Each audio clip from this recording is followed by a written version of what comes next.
नमस्कार। आज हम एक ऐसी वायरल एनिमेटेड कहानी में गोता लगाने वाले हैं जो एक पुरानी डरावनी हवेली के बारे में है। पर रुकिए, ये सिर्फ कोई आम भूतिया कहानी नहीं है। इसके अंदर कुछ ऐसे गहरे राज छिपे हैं जो आपको वाकई सोचने पर मजबूर कर देंगे। तो सबसे बड़ा सवाल यही उठता है, आखिर उस भूतिया हवेली के दरवाजों के पीछे कौन सा राज बंद है? यही वो सवाल है जो इस पूरी कहानी की जान है। तो चलिए साथ मिलकर इसके जवाब को ढूंढते हैं, परत दर परत। ठीक है, तो कहानी की शुरुआत होती है पूनमपुर नाम के एक बेहद खूबसूरत गांव से। लेकिन इस गांव की सारी खूबसूरती पर एक पुरानी हवेली का साया है। एक ऐसी जगह जो डर और न जाने कितनी ही कहानियों का घर बन चुकी है। यहाँ ना दो दुनियाएं आपस में टकरा रही हैं।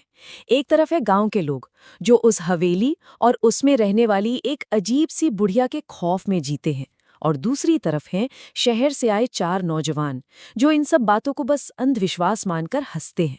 यहीं पर कहानी का पहला टकराव शुरू होता है, परंपरा और मॉडर्न सोच का। और फिर एंट्री होती है कहानी के इन चार मुख्य किरदारों की, राजीव और उसकी पत्नी रिया, साथ में उसके दो भाई रमन और प्रेम। इनका दावा है कि ये अपनी पुरखों की हवेली को बेचने के लिए गांव आए हैं। पर क्या यही पूरा सच है?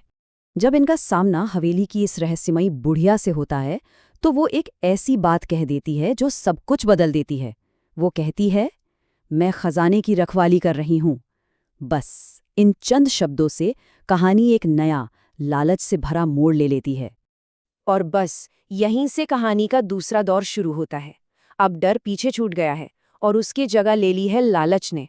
खजाने की ऐसी खोज शुरू होती है जो सिर्फ उन चारों को ही नहीं बल्कि धीरे धीरे पूरे गांव को अपनी गिरफ्त में ले लेती है।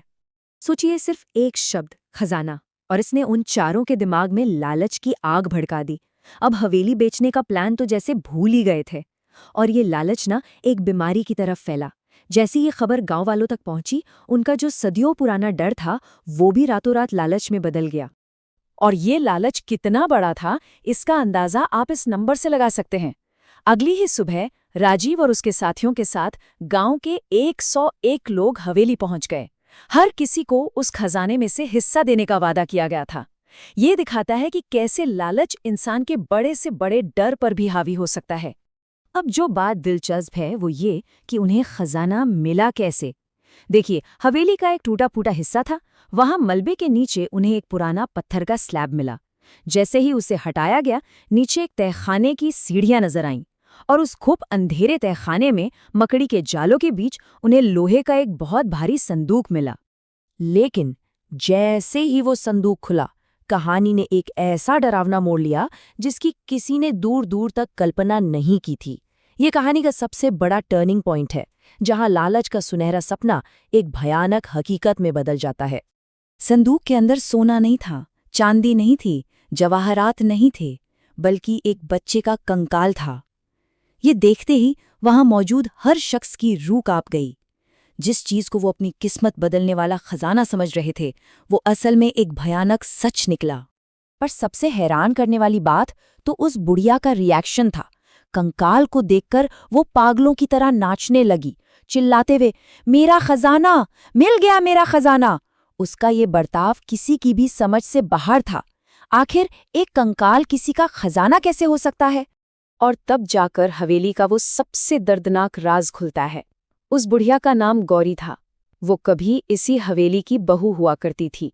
उसने एक बेटी को जन्म दिया, पर उसके परिवार को बेटा चाहिए था। बस इसी अंधविश्वास में उसके पति और ससुर ने एक तांत्रिक के कहने पर उस नन्ही सी बच्ची की बलि दे दी। अपनी बेटी को खोने के गम में गौरी ने उन दोनों का खून कर दिया और अपना दिमागी संतुलन खो बैठी। उस दिन से वो अपनी बेटी के कंकाल को ही अपना खजाना मानकर उसकी हिफाजत कर रही थी। तो सोचिए, जिस चीज को सब लोग लालच में खजाना समझकर ढूंढ रहे थे, वो असल में एक माँ के बेपनाह प्यार और उसके सबसे बड़े गम की निशानी थी। इसी को कहते हैं दुखद विडंबना, जहां दौलत की तलाश में निकले लोगों को एक माँ की सबसे कीमती पर खोई हुई चीज मिली। अब हम आते हैं कहानी के आखिरी और सच कहूं तो सबसे दिल को छू जाने वाले हिस्से पर। ये हिस्सा गौरी की विरासत के बारे में है, और ये दिखाता है कि कैसे एक भयानक अतीत से भी एक उम्मीद की किरण निकल सकती है। जब राजीव को खजाना नहीं मिलता तो वो गुस्से और हताशा में उस संदूक को लात मार देता है।